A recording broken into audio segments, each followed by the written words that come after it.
Our apple crumb muffins, hot out of the oven. They are hot, They yes. smell incredible and Thank you. Really easy. They were very easy. They're super flavorful, which we'll find out in a second. We'll get to taste them. But again, they can be breakfast, dessert, they can be whatever you want. Snack, perfect. But now this next recipe, I know I'm gonna be making it this week for dinner. This is easy for moms and dads on the go. So what I did first was I browned some, and I used, I mentioned Trader Joe's. I don't get any kickbacks. It's where I really shop a lot.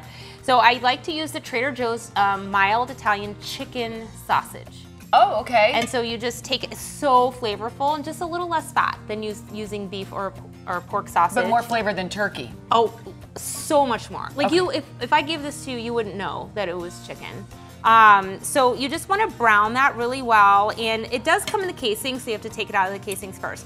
So the next thing we're going to do is we're going to add the full fat ricotta, and I'm going to add about half of this, so that's going to be about 8 ounces.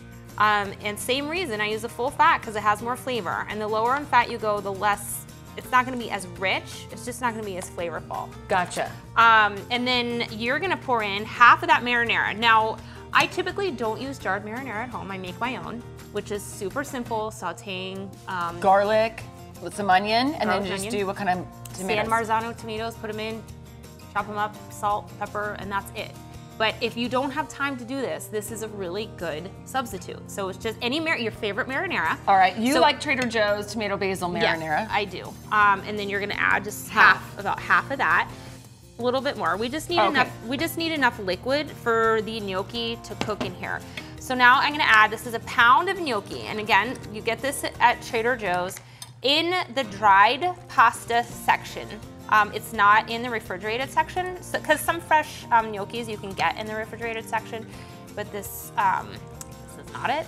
This is not one of those. This is not one of those. And right now you're seeing a QR code on our screen. If you open up your cell phone camera and hold it over the code, it'll lead you directly to the recipe that's posted on our website, so you can make this tonight. So I'm gonna have you add a little bit more marinara. Okay, a little more, because you want it. I just wanna make sure that there's enough liquid in there for the gnocchi to cook. And I want everything really, and you can also try and hide some vegetables in here too, right? Absolutely, just think of this as like a base recipe. You can add whatever else you want. Some spinach would be good in there. Yep, some chopped up red peppers.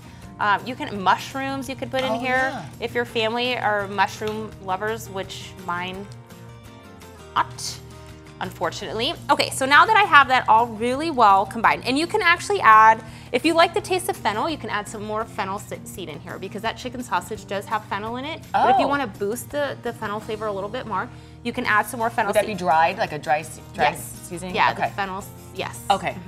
Now, here I have our shredded mozzarella.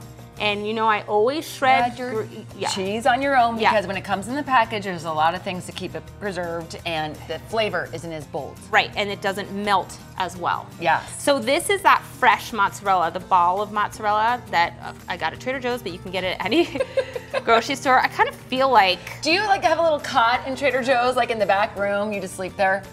I need one. I was gonna say. What I really need is to start getting kickbacks from them. That would be a lot more beneficial than a cot in the back.